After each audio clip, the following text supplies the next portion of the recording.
اعوذ باللہ السمیع العلیم من الشیطان الرجیم، بسم اللہ الرحمن الرحیم۔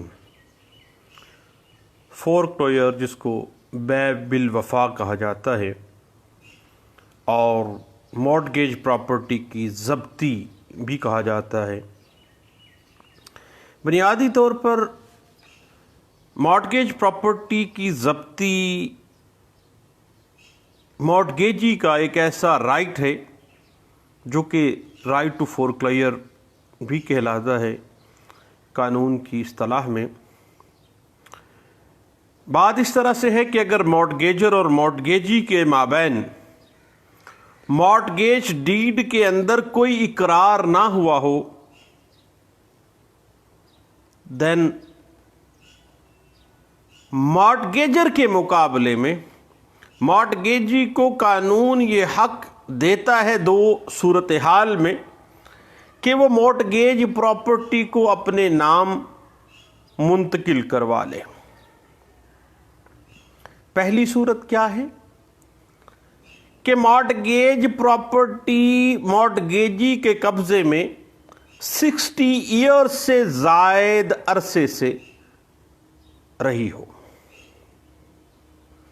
اور مارٹگیجر مارٹگیج منی ادا نہ کر رہا ہو، یا جو لائبلٹی کے عوض مارٹگیج تھی وہ مارٹگیج قطعی صورت جو ہے وہ ادا اس لائبلٹی کو یا اس چارج کو فلفل نہ کر رہا ہو۔ اور دوسری صورتحال جس میں مارٹگیج پراپرٹی کی ضبطی مارٹگیجی کر سکتا ہے وہ یہ ہے کہ مارٹگیجی کو بیع بالوفا کا حق حاصل ہونے کے باوجود وہ شخص ریڈیمشن سوٹ فائل کر سکتا ہے جس کا کوئی حصہ یا کوئی تعلق یا کوئی مفاد مارٹگیج پراپرٹی کے اندر موجود ہے۔ کسی قسم کا کوئی بھی مفاد ہے وہ ریڈیمشن سوٹ میں آ سکتا ہے، اور مارٹگیجی اپنی بیع الوفا کا حق جو ہے وہ استعمال کرنے کی کوشش کرتا ہے۔ اس حوالے سے ایک کیس سٹڈی اس طرح سے تھی کہ ایک مقدمے میں ایک شخص اے اپنی ایموبل پراپرٹی بی کے پاس 1915 میں مارٹگیج کرواتا ہے، اور اس کے بعد اس پراپرٹی کو ریڈیم کروا کے اس کو 1917 میں سی کے پاس مارٹگیج کر دیتا ہے۔ پہلے 1915 میں اے بی کے پاس مارٹگیج کرواتا ہے، پھر وہ ریڈیمشن کروا کے 1917 میں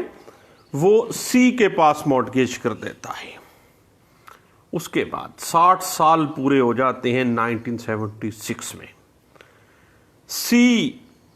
نے یہ سوٹ فائل کر دیا کہ چونکہ وہ اس پراپرٹی پر 60 سال سے زائد عرصے سے بطور مارٹگیجی قابض ہے،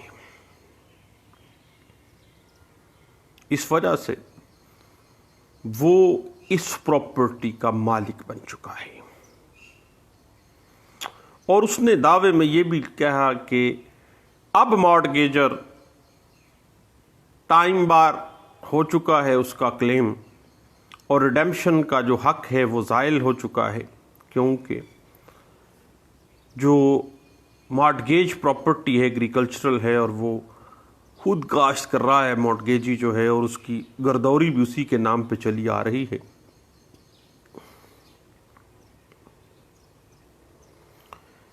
اب ماتحت عدالتوں نے انتقال کے اندراج کی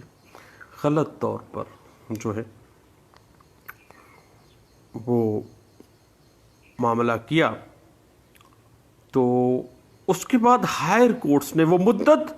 جس میں وہ پراپرٹی 1915 سے لے کے 1917 تک بی کے پاس رہن تھی، اب ہائر کورٹس نے یہ طے کیا کہ اس مدت کے ساتھ اس کو شامل نہیں کیا جا سکتا، چونکہ یہ رائٹ جو معاملہ تھا یہ 1917 میں اس کے پاس یہ سوٹ پراپرٹی جو ہے وہ مارٹگیج ہوئی تھی۔ اس طرح سے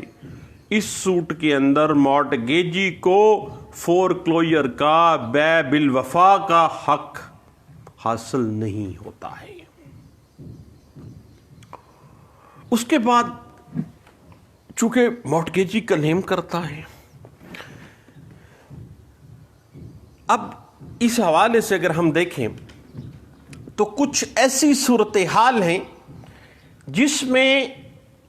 مارٹگیجی کی جو بے بالوفا فورکلوجر کا حق ہے وہ حق کھو دیتا ہے، نان انٹائٹلمنٹ آف مارٹگیجی ہے، عدم حقداری ہے فورکلوجر کے حد تک۔ بے بالوفا کن صورتوں میں مارٹگیجی کو حاصل نہیں ہے، اس کا حق ہی حاصل نہیں ہے؟ سمپل مارٹگیج کی صورت میں فورکلوجر نہیں ہو سکتی ہے، رہن بالقبضہ کی صورت میں فورکلوجر نہیں ہو سکتی ہے،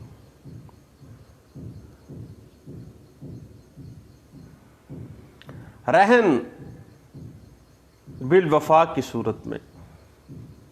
وہ انٹائٹل نہیں ہو سکتا ہے، کیونکہ مارٹگیجی کے متولی کو فورکلوجر کا حق حاصل نہیں ہوتا ہے۔ اس کے علاوہ بعض صورتحال میں پبلک انٹرسٹ کی تنصیبات جو ہیں، مثلا بجلی ہے،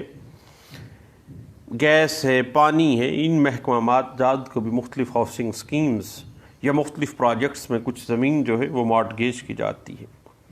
تو فورکلوجر کا حق ان کو بھی نہیں ہے۔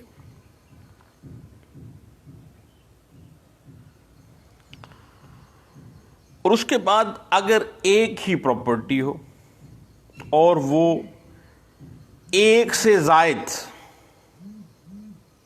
مارٹگیجز کو مارٹگیج کی گئی ہے، تو ایسی صورت میں بھی مارٹگیجز کا رائٹ آف فورکلوجر جو ہے وہ ختم ہو جاتا ہے، اور وہ قطعی صورت مارٹگیج پراپرٹی کو فورکلوجر میں ضبطی میں نہیں لا سکتا ہے۔ یہ بنیادی طور پر پاکستانی لا کے اندر مارٹگیج پراپرٹی کی ضبطی کے حوالے سے قانون ہے۔ اس مارٹگیج کی ڈیفرنٹ جو پریپوزیشنز ہیں اس کے اوپر ہم بات کا سلسلہ بڑھائے ہوئے ہیں، انشاءاللہ دوبارہ ملتے ہیں، دعاؤں میں یاد رکھیے گا۔ اللہ حافظ۔